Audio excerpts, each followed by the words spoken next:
Hi everyone, and welcome back to our English for Work series.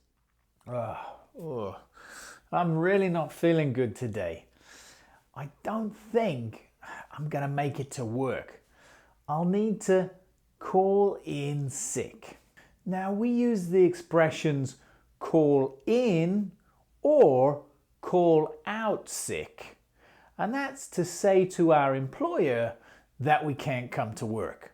In today's lesson, you'll learn how to call in sick to work in a natural, polite way in English. So let's get started.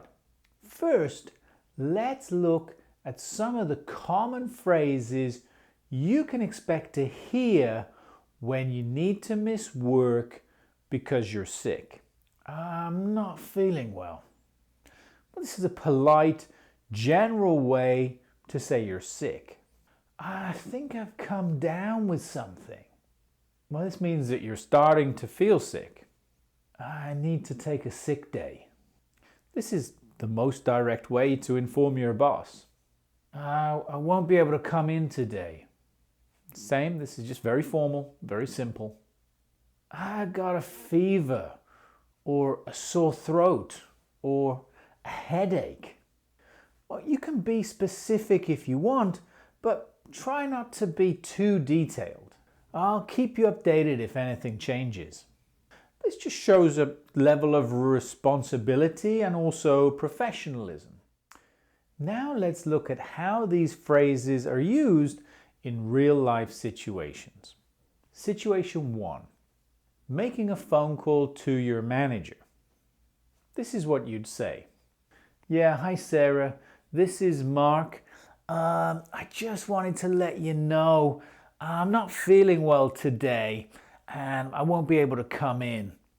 Yeah, I think I'm coming down with something. What might the manager say? Okay, thanks for letting me know, Mark. Feel better soon. Situation 2. If you need to send a text message to one of your coworkers. Hey, Sarah, this is Mark. Just a heads up, taking a sick day today, not feeling great.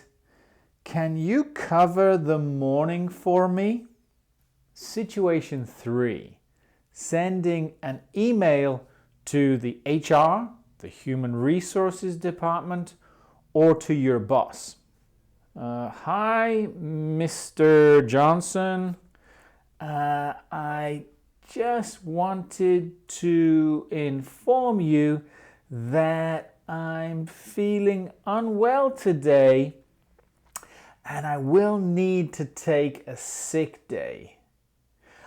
I'll keep you updated if I feel better tomorrow. Best, Mark. Now let's listen to a short message. Can you understand what the person is saying? Listen carefully. Hi, this is Mark. I just wanted to let you know that I won't be coming in today. I've got a really bad sore throat and a headache. I'll check in tomorrow and let you know if I'm feeling better. Here are some comprehension questions. Why is Mark not coming into work?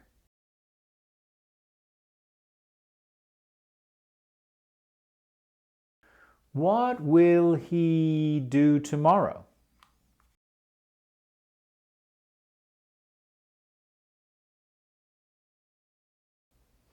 Now it's your turn to practice. I'll give you a situation. You pause the video and try to respond. Situation 1. You're calling your manager. You have the flu. What would you say?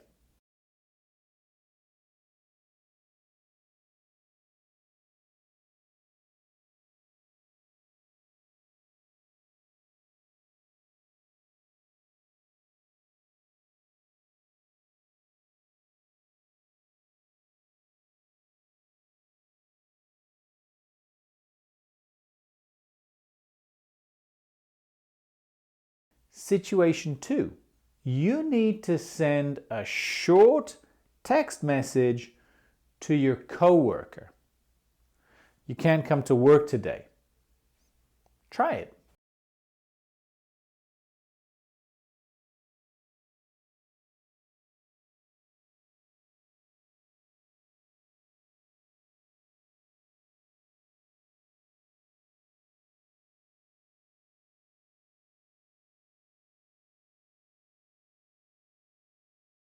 Situation 3. You need to write a short email asking for one sick day. Take a minute or two, write it down, and say it aloud.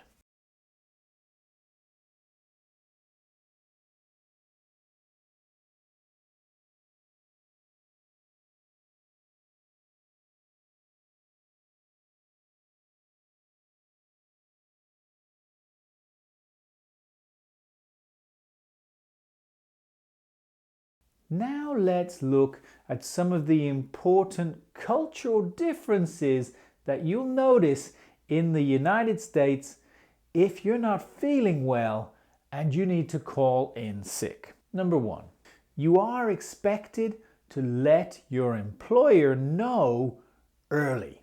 Really, you try and notify them as soon as possible, often before you start work. Even if it's very early in the morning, you can leave a text message or leave a voicemail message. This just shows respect for your boss and your colleagues' time, and it also allows your employer to adjust their plans for the day. Number 2, honesty is appreciated, but privacy is respected. And what does that mean? It means you don't need to go into a lot of medical detail. Just saying, I'm not feeling well, or I think I've got a stomach bug, is usually, it's enough. Number 3, calling or texting, it just kind of depends on your specific workplace. You should follow your company's usual communication style.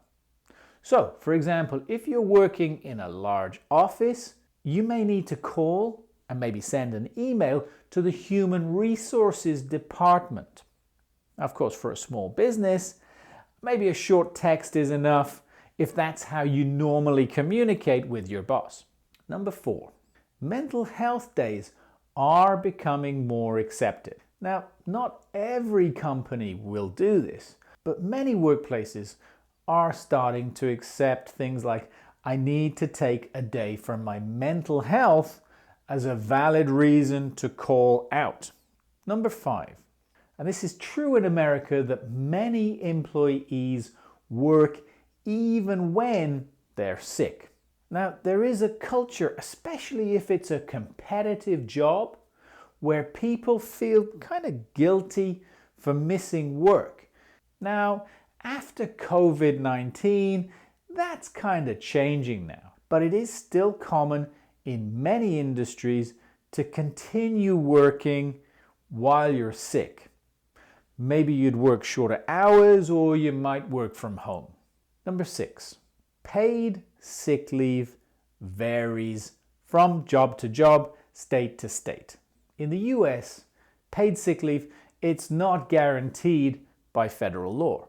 Now, some workers, especially if you're a part-time worker or an hourly worker, you might not get paid if you take a sick day, especially if you're in the service industry, hotels, restaurants, those kind of jobs. Number 7, a follow-up is expected. You are expected to update your employer on what's happening after the sick day. For example, you normally contact them and say, yeah, well, I'm feeling better, and so I will be back at work tomorrow. Now, if you're having a longer absence, maybe a few days or even a few weeks, you will normally need to have a note from your doctor. That's it for today. Now, if you want the worksheet that goes along with this lesson, just look in the description box below and you'll find a link for it. And don't forget, if you enjoyed the lesson, please leave me a message, give me a thumbs up, and click to subscribe. And if you click the notification bell, that'll tell you when my next lesson is ready.